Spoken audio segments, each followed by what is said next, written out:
Es ist so schön, etwas zu hören, das wohltut. Und ich habe nicht den Geist des Widerspruchs. Ni vizuri sana kusikia kitu fulani kinachofurahisha. Aber es gibt wirklich Nachfolger. Na mimi sikuwake na roho ya kupingana, mnajua hiyo nyinyi yote. Lakini kuna wanafunzi wa Yesu Kristo, na sio wanafunzi wa mtu fulani. Lakini kila mtu wa Mungu yeyote ndani ya Agano Jipya lote alikuwa akionyesha watu wafuate Yesu Kristo.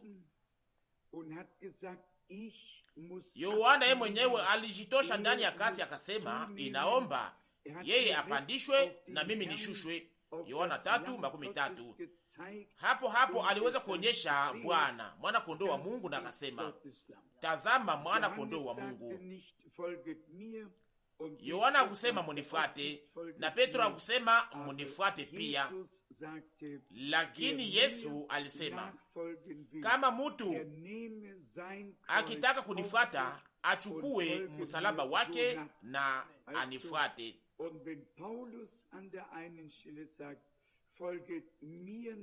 Na wakati Paulo anaposema mahali fulani kwamba muwe wa kuniiga kama vile mimi nilivyoiga Yesu Kristo, ni kusema sasa watu wa Mungu wote walikuwa wakiita watu waweze kufuata Bwana Yesu ndani ya utiifu na ndani ya imani, na hakuna kitu kingine.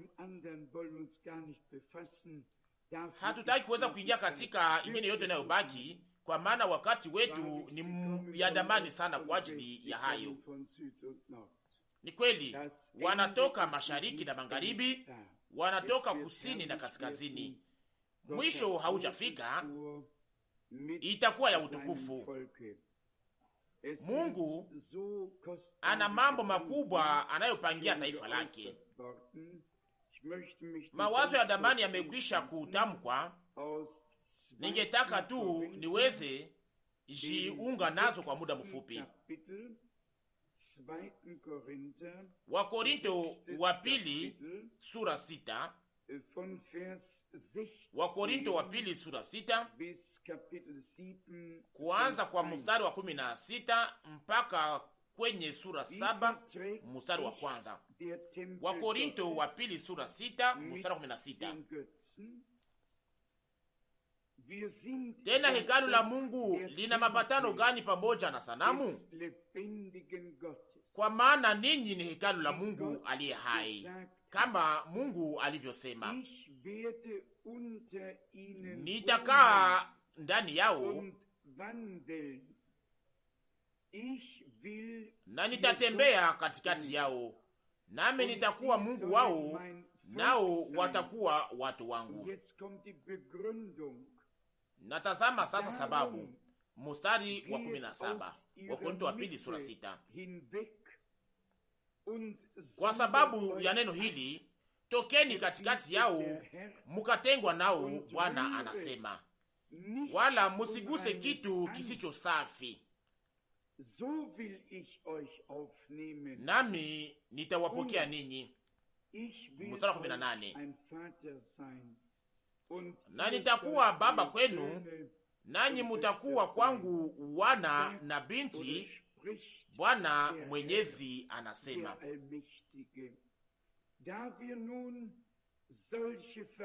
Wakorinto wa pili sura 7 mstari wa kwanza. Sasa basi, kwa kuwa tuna ahadi hizi, wapenzi, tujisafishe kwa uchafu wote wa mwili na wa roho, tukitimiza utakatifu katika woga wa Mungu.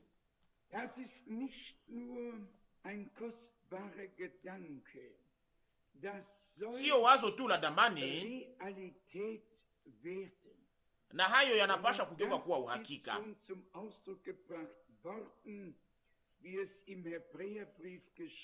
Na lishaka tamkwa kama vile inavyoandikwa kuhusu Bwana wetu na Mwokozi wetu ndani ya barua kwa Wahebrania.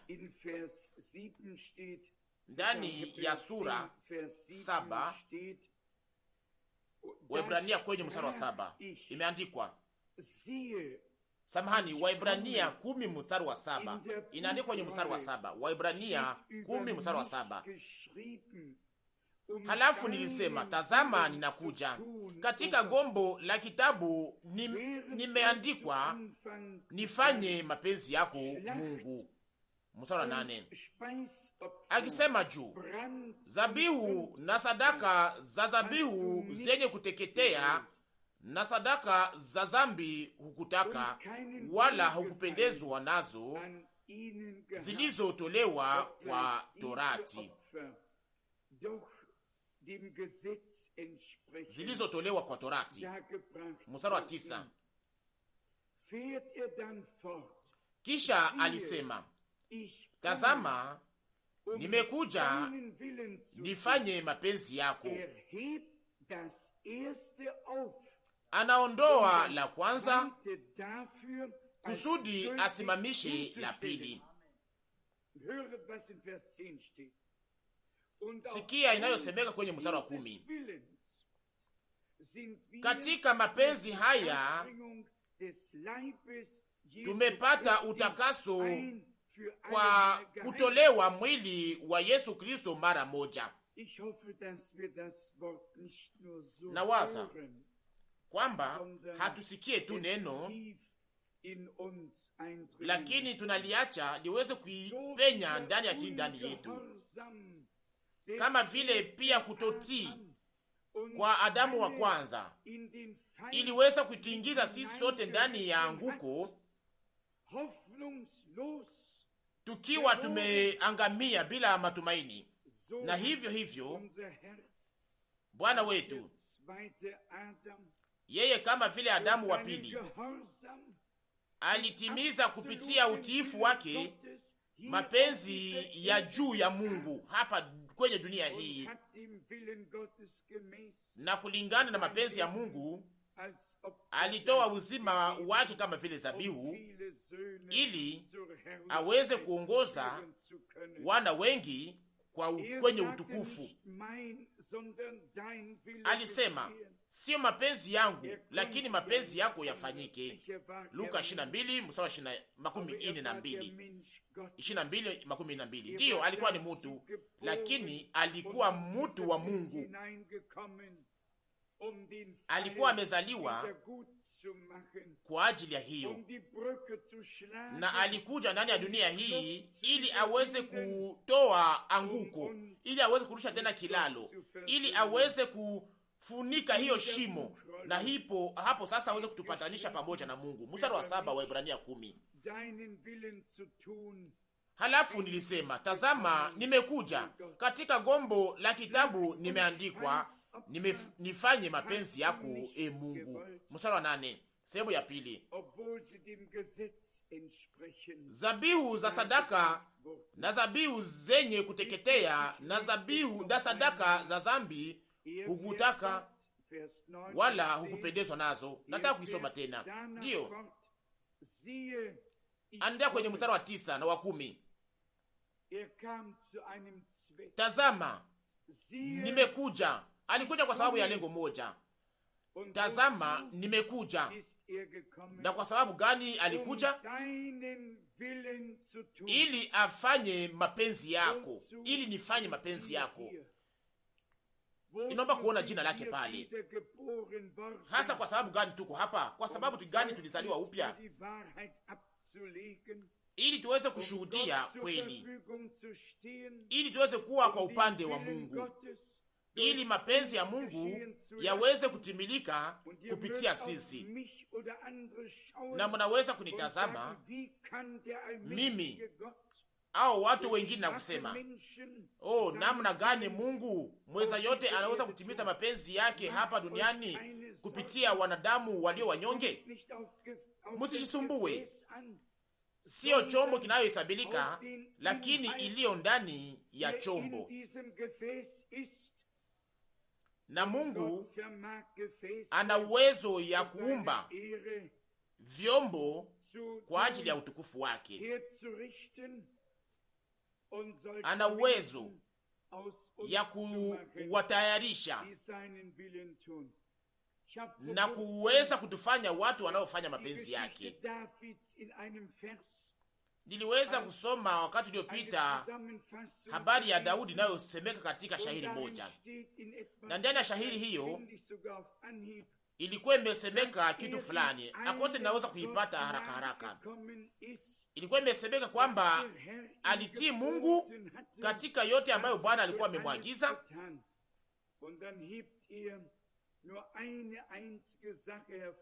aliyafanya, na kisha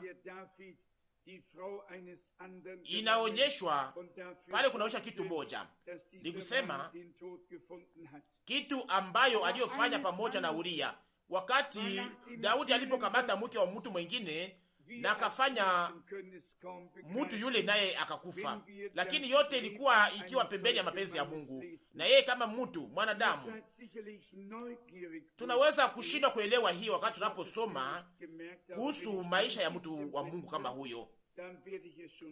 Mnaweza kuwa na hamu ya kuweza kujua hiyo iko wapi, ndiyo hiyo shahidi iko wapi. Sikumbuke juu ya hayo, lakini kama naweza kuzunguka ndani ya kitabu kidogo ninaweza kuipata.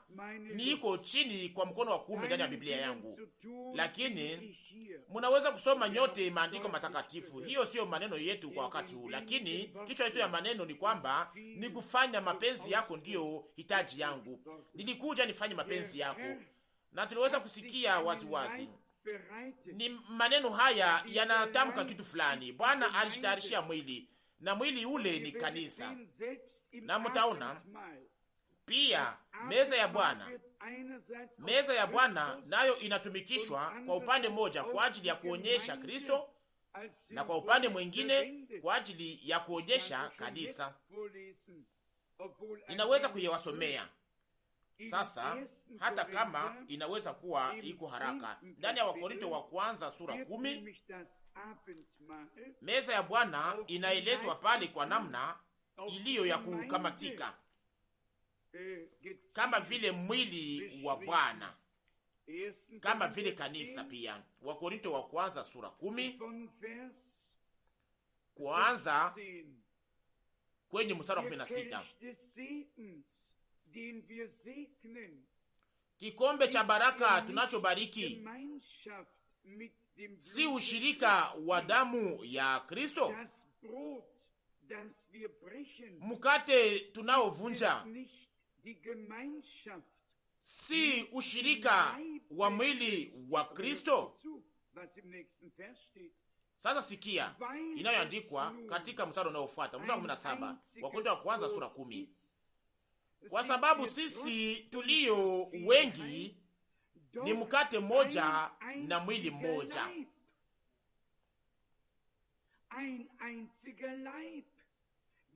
Mwili mmoja, kwa sababu sisi sote tunapokea sehemu ya ule mkate mmoja. Niliweza kusoma wakati uliopita namna gani wajumbe waliotoka huko Strasbourg na kutoka Zurich, waliokuwa ndani Zwingli, Luteri, Swingfeld, walikuwa wamekusanyika ili waweze kuzungumza kuhusu meza ya Bwana. Wakasema ni mwili, au hiyo inamaanisha kwamba ni mwili na au na mengineyo. Ningelihitaji niweze kuwa pale pamoja na ujuzi ambao nilio nao leo. Hiyo ingeliweza kuwa imemalizika vizuri, lakini iwe namna gani, ilikuwa nayo imekwisha kutamkwa. Hiyo nayo ilikuwa imekwisha kutamkwa. Hiyo nayo iliweza kutamkwa. Haiwezekani ndani ya vizazi vilivyopita, ilikuwa haiwezekani katika makarne iliyopita kuweza kuona yale ambayo tunayoona leo na kuweza kusikia yale ambayo tunayosikia leo.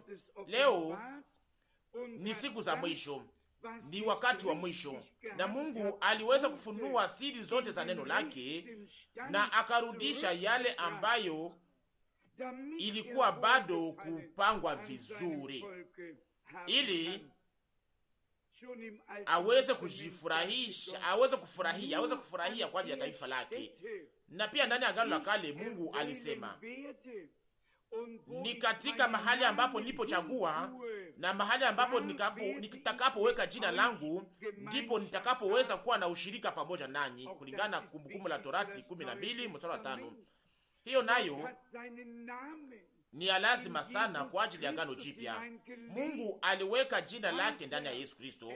Baba, uwalinde ndani ya jina lako, jina ambalo ulilonipatia, kulingana na Yohana 17:11.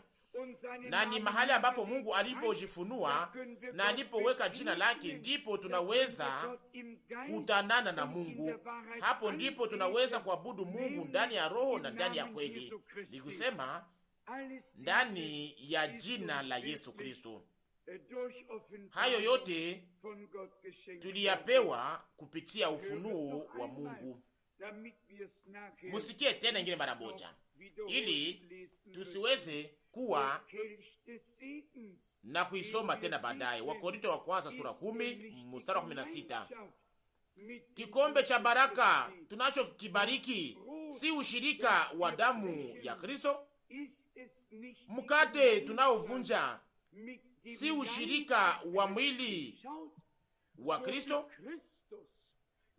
Mnaona? Vile vile kama Kristo alivyotoa mwili wake ambao iliyokuwa hekalu la Mungu kwa ajili yetu, alitoa uzima wake akamwaga damu yake, na hivyo alikomboa kupitia Golgota mwili, kanisa, kupitia damu yake takatifu ya damani, kama mwili wake ambao anapaswa kukaa ndani, anapaswa kutembea ndani na kuzungumza ndani na kutenda. Mnaamini nyote hayo? Hiyo ndiyo neno takatifu la Mungu. Nasi pia hatuko hapa tu ili tuweze kuwa hapa. Wazo hii nayo ilikuwa ni nzuri.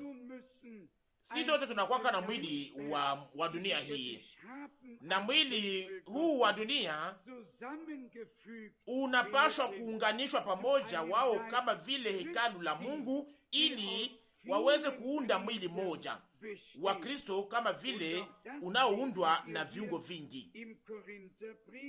Na tutaisoma pia hapa ndani ya barua kwa Wakorinto wa kwanza sura 12, kuanza kwa mstari wa 12. Mstari wa 12, Wakorinto wa kwanza sura 12. Kwa sababu kama mwili ni mmoja na una viungo vingi, na viungo vyote vya mwili ule mmoja vilivyo vingi ni mwili mmoja, vivyo hivyo na Kristo. Ndiyo, namna gani iko namna gani kuhusu Kristo? Kristo ndiye kichwa, nasi ni viungo, na kichwa inatawalaka viungo. Mkono hauwezi kuambia kinywa, na kinywa kwa mkono na mengineyo, lakini kichwa ndio kinaongoza kama mwili wote. Kama Kristo anaweza kugeuka kuwa kichwa cha kanisa, na kama waamini wa kweli wanaweza kunyenyekea chini yake na kumtii, na kama wanaweza kuwa wameunganishwa pamoja ndani ya mwili mmoja, na hapo sasa hiyo mambo yatatumika vizuri, na hapo tutaweza kutembea ndani ya mwongozo moja, na hapo sasa tutaweza kuamini kama vile andiko linavyosema, na tutaweza kuwa moyo moja na nafsi moja.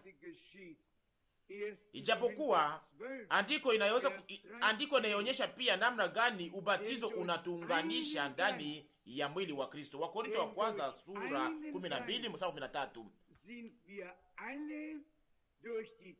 Kwa sababu Wakorintho wa kwanza sura 12 mstari 13.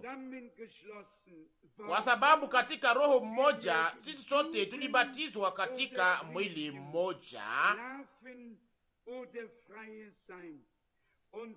kama Wayuda au Wayunani, kama tukiwa watumwa au wenye huru, sisi sote tumekunyweshwa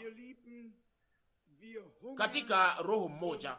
Hiyo ndiyo neno la Mungu natuambia. Lakini wapendwa wangu, tuna njaa na kiu ya kwamba hatukuweza kuzaliwa, tusiwe kwamba tumezaliwa upya tu kama vile wanadamu au vyombo kwa ajili ya tumaini iliyo hai,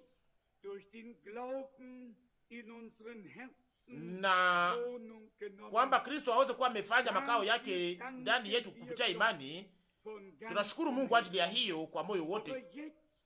Lakini sasa tunataka tuweze kuingizwa ndani ya kazi. Hatutaki tu kuweza kuwa tumekuwa waamini, hatutaki kuweza kuwa tuweza kusamehewa, hatutaki tu kuweza kuwa tulipokea msamaha, hatutaki kuweza kuwa tuliweza kuokolewa tu, hatutaki kuweza kuwa tuliweza kupokea uzima wa milele.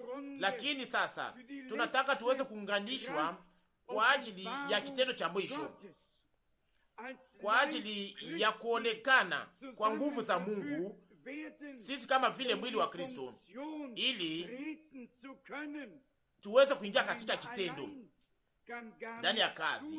Mmoja hawezi kufanya kitu fulani, hawezi kufanya kitu chochote. Tunapashwa sisi sote, kama vile andiko linavyosema, sisi sote tunapashwa kubatizwa ndani ya mwili mmoja. Unasikia mara nyingi wadugu wakisema kwamba wanaamini huduma 5, na wengine wanasema, wapendwa wanasema, wakisema kwamba tunaamini kwamba karama zote za Roho zinapaswa kuonekana. Ndiyo, tunayamini sote kwa moyo wote, lakini iko wapi sasa? Hizo karama ziko wapi na zinaonekanaka namna gani na ziko wapi? Haina maana kuweza kuzungumuza kuhusu huduma na kuhusu huduma 5. Tunataka tuzione, tunataka tuweze kuzifanya mazoezi. Mungu aliweka ndani ya kanisa, ndani ya kusanyiko, akaweka ndani wa mitume, manabii, wachungaji, walimu na wainjilisti. Lakini tunataka tuweze kuona huduma zao zikijengwa, wajengwe kupitia hizo huduma. Na iko hivyo hivyo pia kuhusu karama za Roho. Mungu aliziweka ndani ya kanisa. Nataka niwasomee Wakorinto wa kwanza sura 12 kuanza kwa mstari wa 7. Wakorinto wa kwanza sura 12 mstari wa 7. Lakini kila mtu amepewa ufunuo wa Roho ili wote wapate faida. Mstari wa 8. Kwa sababu mtu mmoja anapewa Roho, na Roho neno la akili, na sio akili ya mwili, lakini neno la Roho ya kiungu. Kwa mfano ndani ya Ufunuo kwenye sura 13 shahidi ya mwisho nasema kwamba yeye aliye na akili, aliye na hekima ahesabie hesabu ya yule mnyama. Nikusema leo inahusu hekima ya kiungu, inahusu ujuzi wa kiungu. Mungu anataka aweze kuwa na njia yake pamoja na taifa lake. Ndani ya wakati wa uamsho wao, wakati wa uamshi, ilikuwa ni ujuzi na tena ujuzi, na hiyo ujuzi wote, kama inaweza kuwa nzuri au ya kupendeza kama vile ingeweza kuwa, ilikuwa ya lazima ili waweze kuendelea na ili tuweze kujengwa juu yayo. Lakini sasa hatuishi ndani ya wakati wa ujuzi au ya akili, tunaishi ndani ya wakati wa ufunuo wa Yesu Kristo, ufunuo wa neno lake, ufunuo wa siri zake. Leo ni wakati kama vile ilivyokuwa tofauti na ile sasa, na kulingana na wakati ambao tunaoishi ndani, Mungu aliweza kutupatia sasa kuona kwa ujumla kwa neema yake. Wapendwa, kama yote ambayo tunayoongoja na yale ambayo Mungu aliyotuahidi kama haijaweza kufika, lakini tunakubalishwa 100% kwamba yeye aliyetoa ahadi ni mwaminifu na yeye ataitimiza kwa namna ya gisi tunavyoona, na sio ndani ya wakati wetu, lakini ndani ya wakati wake, kulingana na wakati aliyopanga, kulingana na ahadi za Mungu. Ningetaka niweze kusoma andiko ya barua ya pili ya Wakorinto kwenye sura moja. Wakorinto wa pili sura moja, kuanza kwa mstari wa 18. Wakorinto wa pili sura moja mstari wa 18. Lakini kama Mungu alivyo mwaminifu, neno letu kwenu si ndiyo na sivyo. Mstari wa 19.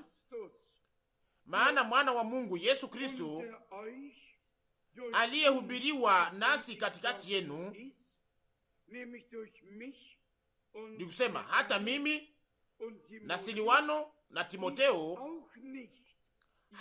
hakuwa ndiyo na siyo, lakini katika yeye ni ndiyo. Mstari wa 20. Kwa sababu ahadi zote za Mungu katika yeye ni ndiyo, na katika yeye ni amina, Mungu apate utukufu nasi au na sisi. Sisi ni sehemu ya ufalme wa Mungu, tunaunda mwili mmoja wa Bwana, na kama vile imekwisha kutamkwa, ni lazima sana ili tuweze kushukuru Mungu kwa ajili ya yote ambayo alishakafanya, kwa ajili ya kujionyesha, ya kuonekana kote kwa neema yake, na siwezi kukata tumaini kama hajaweza kufanya mambo fulani, kwa sababu akose wa muda au saha haijaweza kufika. Kama ninaweza kuuliza sasa, ni wangapi wanaoamini kwamba Mungu aliwakubali, kwamba dhambi zao zilishaka samehewa, kwamba makosa yao ilishaka funikwa, na kwamba washaka zaliwa upya kwa ajili ya uzima mpya, na ambao waliofanya mazoezi pamoja na Kristo? Wote wanataka kusema ndiyo, amina. Ni kweli, ndiyo, amina. Lakini kama naweza kuuliza, ni wangapi ambao walishaka batizwa ndani ya mwili kupitia Roho ili waweze kutimiza kazi, waweze kutimiza huduma na kuweza kutumika na kutumikia mwili wa Kristo ndani ya ujenzi wake? Hapo sasa jibu inaweza kuwa kosa, inaweza kuwa tofauti na hiyo. Lakini pia nina neno moja la maandiko kuhusu maneno haya, sio masababu, lakini neno la Bwana. Zekaria sura 10 mstari wa kwanza. Zekaria sura 10 mstari wa kwanza. Ombeni Bwana mvua kwa wakati wa mvua ya nyuma. Mvua ya kwanza na ya mwisho. Hapo sasa, kwa wakati mbili hiyo tofauti ya kipekee sana, wakati wa mvua ya kwanza na wakati wa mvua ya mwisho, tunapaswa kuomba Mungu aweze kutupatia mvua, kwa maana andiko hapa, hata Bwana anayefanya umeme atawapa manyunyu ya mvua kwa kila mtu majani shambani. Anasoma mstari wa kwanza tena, ombeni Bwana mvua kwa wakati wa nyuma, mvua ya kwanza na ya mwisho. Tungelipenda tuweze kutamka maneno hii kwa namna njema iliyo kama vile ya kugeuza kwa nyuma. Tungelipenda tuweze kuweka mvua ya kwanza kwa nafasi ya kwanza na kisha mvua ya mwisho ingepasha kuja, lakini Mungu yeye mwenyewe anajua vizuri vizuri yale anayofanya. Turudi ndani ya Wakorinto wa kwanza sura 12 kwanza kwa mstari wa 7. Wakorinto wa kwanza sura 12 mstari wa 7. Lakini kila mtu anapewa ufunuo wa Roho ili wote wapate faida. Mstari wa 8. Kwa sababu mtu mmoja anapewa na Roho neno la akili, na mwingine neno la kujua, na yule na Roho yule. Kwa mwingine imani katika Roho yule, kwa mwingine zawadi ya kuponyesha katika Roho yule. Mstari wa 10. Na mwingine kufanya matendo ya uwezo, na mwingine unabii, na mwingine kutambua roho, na mwingine namna za lugha, na mwingine kueleza maana za lugha au kusema kwa lugha. Musikie sasa kwa makini sana inayoandikwa kwenye mstari wa 11. Lakini kazi hizi zote Roho yule mmoja anatenda, akigawia kila mtu peke yake kama anavyopenda. Asubuhi hii tulisoma kwamba anagawa, anapana, na ndimi za moto zilionekana juu ya kila mmoja wao. Hapa tunaambiwa kwamba kwa kila mmoja, kwenye mstari wa kwanza, kwenye mstari wa 7 Wakorintho wa kwanza sura 11, na sio kwa watu fulani, lakini kwa wote. Kwa mmoja anapewa kuonekana kwa Roho kwa ajili ya umoja wa wote wapate wafaidike. Kwa kila mmoja, kwa mmoja. Sasa kuna mmoja katikati yetu anaweza kuwa aliwekwa pembeni, kama kuonekana inapewa kwa kila mmoja, na kama Mungu anagawa kulingana na jinsi anavyopendezwa. Na hapo sasa nawaza kuhusu ndugu yetu mpendwa ambaye au dada yetu anayejiuliza mwenyewe, kwamba anapaswa kufanya nini? Ni karama gani ambayo Mungu anaweza kunipatia? Kuna aina 3 za roho za uvuvio ya kiungu ambayo wadada wanapaswa kutimiza. Ni kusema unabii, kusema kwa lugha na kutafsiri.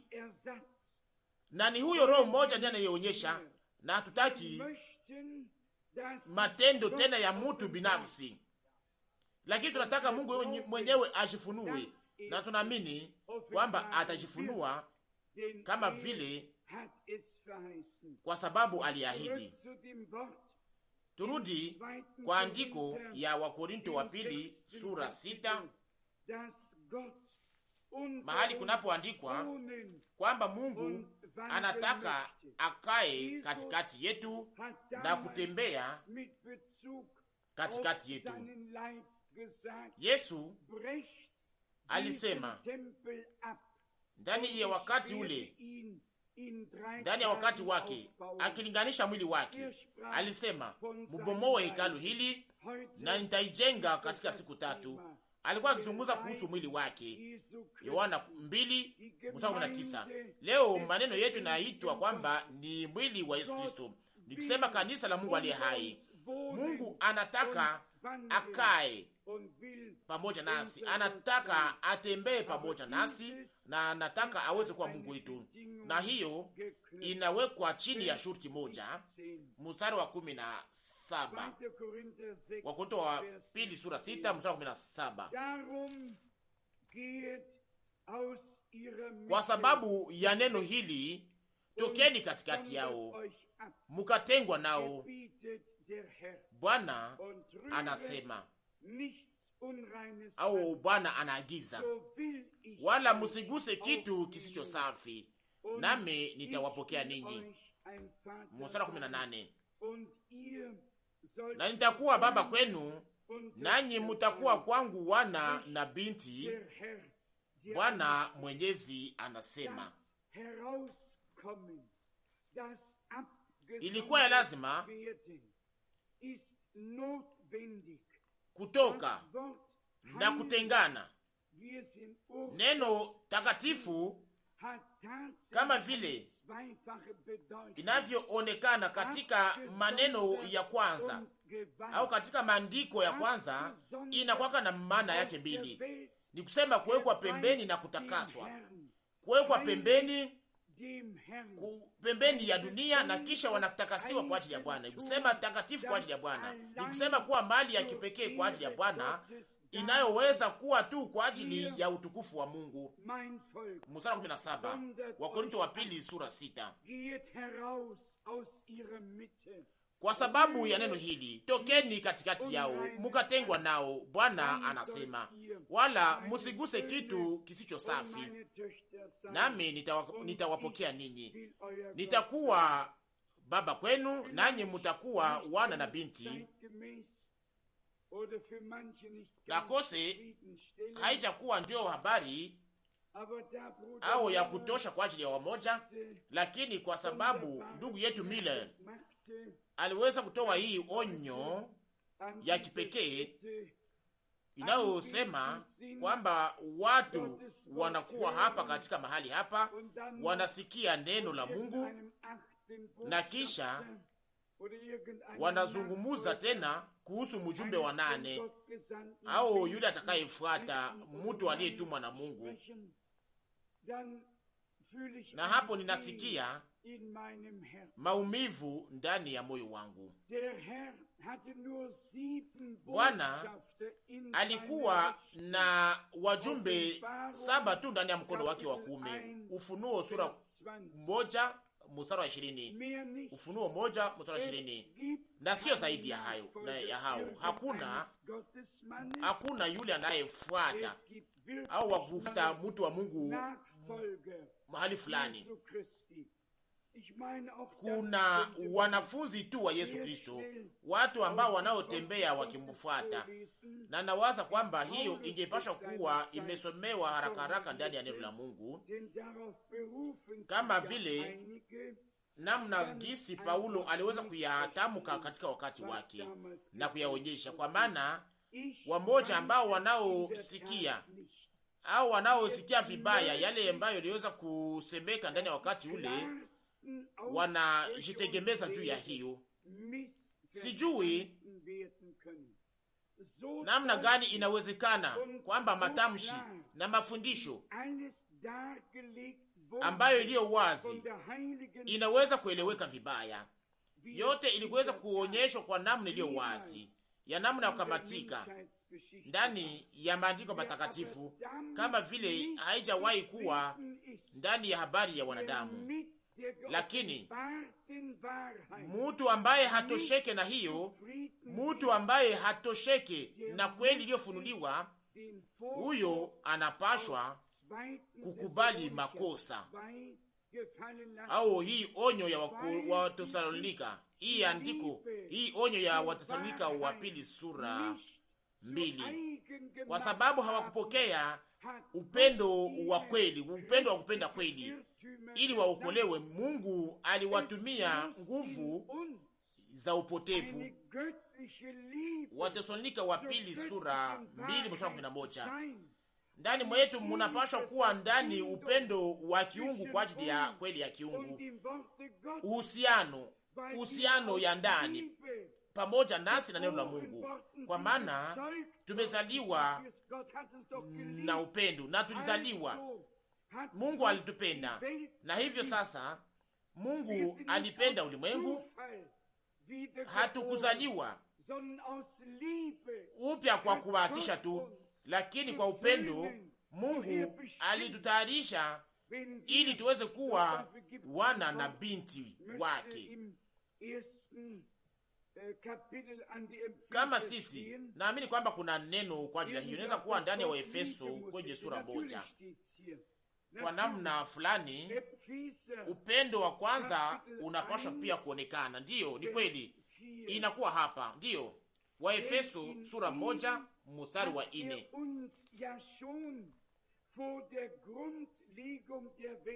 Kama vile alivyotuchagua ndani yake mbele ya kuwekwa kwa misingi ya ulimwengu, ili tuwe watakatifu na pasipo kilema mbele yake katika upendo.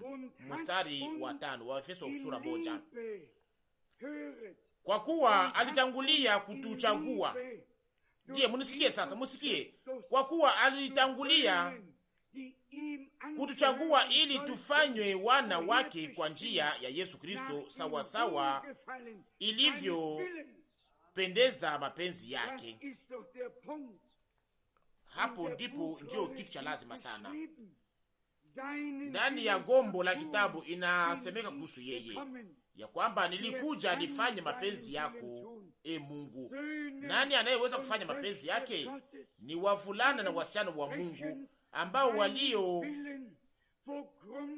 kulingana na mapenzi yake, waliochaguliwa kulingana na mapenzi yake mbele ya kuwekwa misingi ya dunia, wakichaguliwa ndani ya upendo wa kiungu, na kisha wakatayarishwa ili waweze kuwa baraka kulingana na kujua, kulingana na ujuzi wa Mungu wa tangu mwanzo. Mungu alikuwa akijua mambo yote, alikuwa akijua ni nani ambaye angepasha kuamini na ni nani ambaye hangeliweza kuamini. Na hivyo sasa, ndani ya upendo wake aliweza kutayarisha watu wote kulingana na mapenzi yake mwenyewe. Naweza kuwauliza, wangapi katikati yenu wanaopenda Bwana, wanaopenda neno lake, wanaopenda kweli za kiungu? Ninawasihi muipende, muifurahie, muyapende, tangu muipende kama vile utajiri ulio wa damani ambao unaweza kulinda na kuchunga. Narudia tena ingine mara moja, mtu asiyependa kweli ya kiungu ya neno, hata kama alisikia kweli ya kiungu, kitu yake haitatembea au mambo haya haitatembea, kwa maana anayefurahishwa, anayehusika nayo hata ifurahia. Kutakuwa siku zote kitu kipya, na hataweza kuwa ameelewa hiyo ya zamani ambayo Mungu aliyofunua. Yote ambayo Mungu anayofanya, anayafanya kupitia upendo, anayafanya kwa kupitia upendo, kwa maana ni kwa upendo ndiyo Kristo alitoa uzima wake kwa ajili yetu. Nilikupenda kwa upendo wa milele. Yeremia 31 mstari wa 20. Andiko ngapi za Biblia ambazo tunaweza kusoma kuhusu maneno haya? Wakati inatuharakishaka sana, tunajua hiyo, lakini hatutayarishwi kwa ajili ya wakati, lakini tunatayarishwa kwa ajili ya umilele. Seme sasa kwa mafupi, Mungu ana mwili hapa duniani, kanisa ambalo lililochaguliwa pia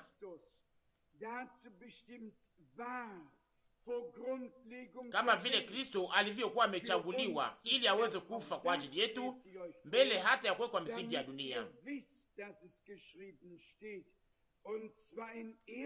Ninawasomea hiyo ili muweze kujua kwamba hiyo imeandikwa. Ni kusema ndani ya Petro wa kwanza sura 1 mstari wa Petro wa kwanza sura 1, nasoma kwanza kwa mstari wa 18.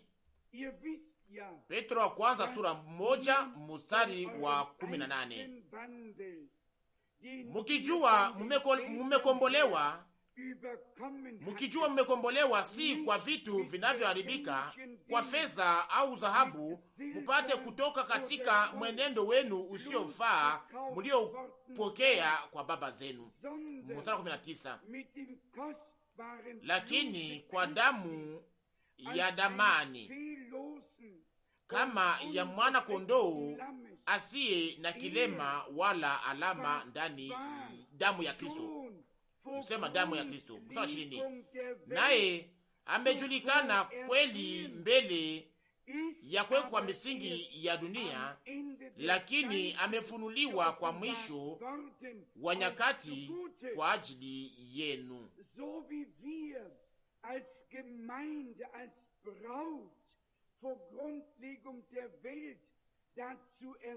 Kwa ajili yenu, kama vile sisi kama vile kanisa, kama vile bibi harusi tulichaguliwa mbele ya kuwekwa misingi ya dunia, na vile vile Kristo naye alichaguliwa na kutayarishwa mbele ya kuwekwa misingi ya dunia, yeye kama vile mwana kondoo wa Mungu ambaye angepashwa kufa. Mungu alikuwa akijua kwamba mtu ambaye angepashwa kuumba angepashwa kuanguka, na ndiyo maana hakukuwa ole. Mungu hakutaka mtu kwa sura yake tu, lakini alitaka mtu aliye na tabia yake. Hatutaki pia kuingia katika maelezo ya hayo kwa wakati huu, lakini mnaona ni hivyo. Kwa Mungu yote ilikuwa imekwisha kupangwa mbele ya kuwekwa kwa misingi ya dunia. Alikuwa akijua nani ambaye angepasha kuamini na nani ambaye hangeliweza kuamini, nani ambaye angepasha kukubali na ambaye hangeliweza kukubali, na alikuwa akijua pia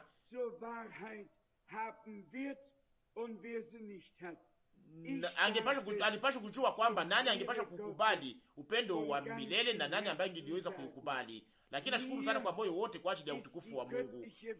Kweli ya kiungu imegeuka kuwa ya damani kwa ajili yangu. Ninapenda neno takatifu la Mungu kama vile kweli safi na iliyofunuliwa. Lakini naweza kuwaambia yale ambayo ninachukiaka sana matafsiri yote, kama vile yalivyoanza ndani ya bustani ya Edeni na ambayo inayoendelea mpaka leo. Na wakati wote hiyo matafsiri napokaribia kweli, na hapo tena inakuwa mbaya sana ya hatari kwa ajili ya kanisa bibi harusi. Madini makubwa haina maana kwa ajili yao, haina hata ya kuwasumbua. Nani anayetafsiri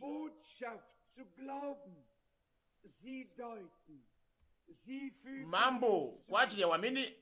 Madhehebu ndio anafanyaka hivyo.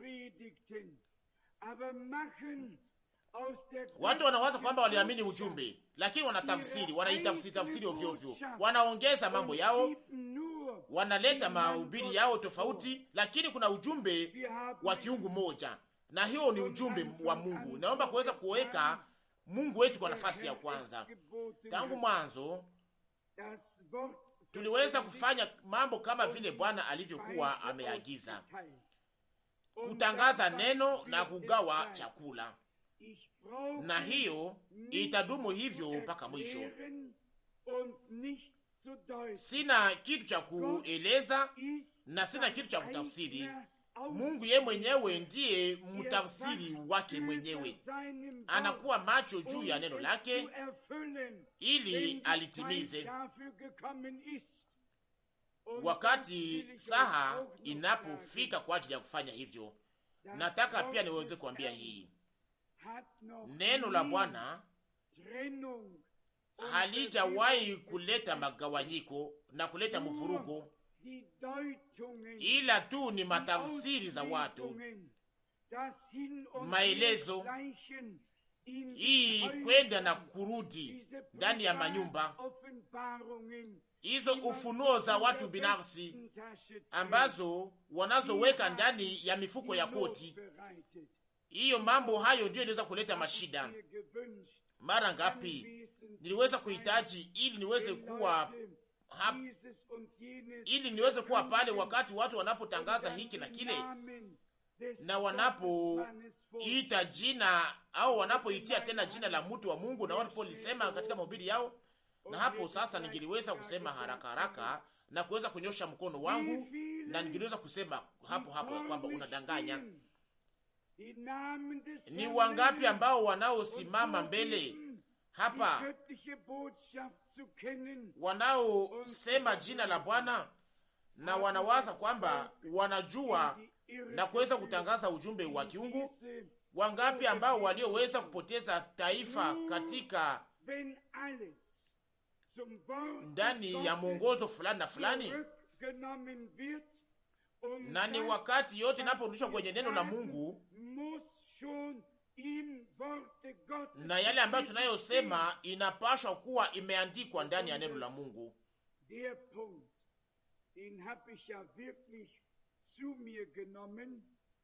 Niliweza kushika sana kwenye moyo maneno haya. Singelipenda niweze kukamata mfano ya dunia hii au kulinganisha na hizi mangurumo 7. Hakuna kitu kiliyoweza kunilemelea kama hiyo. Miongozo tofauti ambayo imekwisha kuonekana, na moja yake ni mbaya tena zaidi kuliko ingine. Moja inakuwa ni ya uongo tena kama vile ingine, kwa maana kila mtu anataka aweze kujua mengi kuliko wengine, na moja wao anasema kwamba matafsiri ya ngurumo si ya kweli, kwamba niko na ya kweli, niko na tafsiri ya kweli. Mwingine anasema hii tafsiri ya ngurumo 7 haiko ya kweli, kwamba mimi nishakapata ya kweli. Lakini Mungu wangu, hawajaweza kuelewa ni kitu gani kilichosemeka ya hiyo tafsiri ya kweli. Mimi na tafsiri ya kweli. Mwache maandiko matakatifu ya kutuambie, ili tuambie kwamba msiandike yale ambayo ngurumo 7 zilisema. Ufunuo 10:4. Hiyo ni kweli au hapana? Hiyo ndiyo neno takatifu la Mungu linatuambia. Na mtu ambaye ndani ya moyo wake anayepingana na neno la Mungu anaweza kufunga mlango huu wa nje. Mahali hapa si mahali pa kuweza kugabulana mawazo, kugawanya mawazo ya ujinga, ya mvurugo. Mahali hapa iko hapa kwa ajili ya utukufu wa Bwana, kusema kutukuza Bwana, kwa ajili ya kuhubiri neno la msalaba, kwa ajili ya kutangaza siri zilizofunuliwa. Lakini hakuna nafasi hapa kwa ajili ya mambo mengine yote. Hapa Mungu anapasha kukaa na kutembea. Hapa ndipo taifa la Mungu linapaswa kusanyikia, taifa ambalo alilofanya pamoja nao agano wakati wa zabihu yake. Na taifa la Mungu taifa la Mungu alipaswa kuwa hapa kwa ajili ya kuweza kuwa michezo ya watu tofauti na mafundisho yaliyo tofauti. Taifa la Mungu lilipaswa kuwa pale kwa ajili ya kufundishwa na Mungu, na waweze kurudishwa kwenye hatua moja, na waweze kuungana katika mwili mmoja, ili Mungu aweze kujifunua. Unaweza kusema amina? Kwa hiyo amina. Ni kusema sasa, musisikie mtu, mufukuze wale wote wanaokuja kwenu na kuambia kwamba kama mnataka kusikia neno la Mungu mkuje hapa. Hapana, lakini muweze kujua, muweze kusikia, muweze kuwafukuza, muweze kujua kwamba siku zote mabaya inakuwa vibaya, inakuwa vigumu kuweza kuitengeneza. Lakini Bwana alisema, nataka nikae katikati yao, nataka niishi katikati yao, nataka niweze kuwa Mungu wao, nao watakuwa taifa langu. Wapendwa, munisamehe, lakini wivu wa Bwana kwa ajili ya kazi ya Mungu, kwa ajili ya taifa la Mungu inaniwasha sana. Na Bwana atarudi hapa karibu. Hatujua wakati, lakini sitaki niweze kuwa nilishusha kichwa changu, niweze kuwa nimeshusha kichwa changu katika wakati ule, nisiweze kuwa na haya, lakini nataka niweze kumtazama na niweze kusikia neno kwamba ulifanya vizuri. Ingia katika furaha ya Bwana Mungu wako. Sitaki kuweza kuwa niweze kufurahisha watu na kisha niweze kukota masikio yao kidogo, lakini ningetaka niweze kuwa nilihubiri au niweze kuwa nilitangaza neno la kweli ndani ya wakati ambayo waliweza kugeuzia mgongo ukweli, na mahali wanakimbia nyuma ya maadisi mpaka mwisho. Mungu alituweka katika kipimo hii, alitupatia neno lake lilofunuliwa. Na kama mtu anaweza kuniuliza kama ninaamini kwamba Mungu alituma ndugu Branamu kama mtu wa kipekee, sasa sijibie tu kwamba Mungu alimutuma kama vile mtu wa kipekee, lakini alimutuma kama mtu wa kipekee sana, kama nabii, kama vile haijawahi kuwa hapa duniani, mtu aliyetumwa na Mungu. Lakini kama mtu akiniuliza niweze kuhubiri mtu huyo aliyetumwa Mungu, hapo sasa siwezi kuvuka, siwezi kuhubiri Paulo pia. Paulo naye alikuwa ni chombo iliyochaguliwa na Mungu. Wengine wote wa vizazi na wengine wote wa kizazi chake hawakuchaguliwa na Mungu. Yeye ndiye aliyeona nguzo ya moto, yeye ndiye aliyesikia sauti ya Bwana, yeye ndiye aliyetuma. Haikuwa Timotheo na wengine, na iko hivyo hivyo kuhusu ndani ya wakati huu. Na mnawaza Tito au Filomono waliweza kuzunguka na kusema Paulo alisema, Paulo alisema, Paulo alisema? Hapana, hapana. Walikuwa wahubiri wa neno, lakini walihubiri yale ambayo iliyokuwa imefunuliwa kwa Paulo. Amina. Na tunafanya hiyo kitu moja, hatuko makasuku wanaorudia kitu chochote. Tunatangaza neno halisi la Mungu wetu. Natumaini kwamba hakuna mtu atakayeweza kuwa na masikio na muwasha, na wote watakuwa na mioyo iliyo tayari. Kuna kwaka kundi mbili siku zote. Wamoja wanataka kusikia kitu fulani kipya kwa sababu hawajaelewa kitu kingine, na wengine wanataka wasikie na kuelewa. Wanasikia na wanaelewa, wanasikia na mioyo yao inawaka. Wanasema, moyo wetu haukuwaka ndani mwetu wakati alipokuwa akituzungumzia ndani ya njia? Moyo wangu unawaka kila wakati Bwana anapotuzungumzia kupitia neno lake. Nawauliza, nawaomba muweze kupenda Bwana, mpende Bwana, mupokee neno lake, muliamini kwa moyo wenu wote, na muliamini na litageuka kuwa uhakika wa kiungu. Mungu atakuwa na kanisa, atakuwa na mwili usio na uchafu, usio na mkunjo wala kunyanzi. Atakuwa na kanisa linalotenda, linalotumika, kanisa ambalo ataweza kutenda ndani, kanisa ambalo ataweza kutembea ndani, ataweza kuzungumza ndani na kutenda. Na sisi kama vile wanadamu tunataka tuweze kuongezewa katika huyo ujumla wa mwili wa Yesu Kristo kupitia ubatizo wa Roho Mtakatifu, kupitia nguvu au kupitia kubatizwa kwa nguvu kwa Roho Mtakatifu. Mwili unaungana pamoja, unaungwa pamoja katika umoja wa kiungu, na hapo sasa mwili unaweza kutumika kama vile mashine iliyo ndani mafuta, kwa maana Roho Mtakatifu nayo ni mafuta. Roho Mtakatifu ndiye mafuta ambayo tunahitaji ili tuweze kuwa tayari kwa ajili ya kurudi kwa Bwana, wakati bwana harusi atakaporudi, ili aweze kutupatia nguvu na ili sasa tuweze kuenda pamoja naye ndani ya utukufu. Acha Mungu aweze kutubariki na awe pamoja na sisi sote kwa namna ya kipekee sana. neno lake liweze kupenya ndani ya mioyo yetu, pamoja na nguvu ambayo haijawahi kuwa mbele, na basi iweze kupendeza Mungu, aweze kuitimiza ndani mwetu, aweze kuilinda ndani mwetu, ili neno lake liweze kutimiza ndani mwetu na liweze kuchukua matunda ndani ya mioyo yetu kupitia utukufu na sifa la jina la Bwana wetu Yesu Kristo. Amina, amina.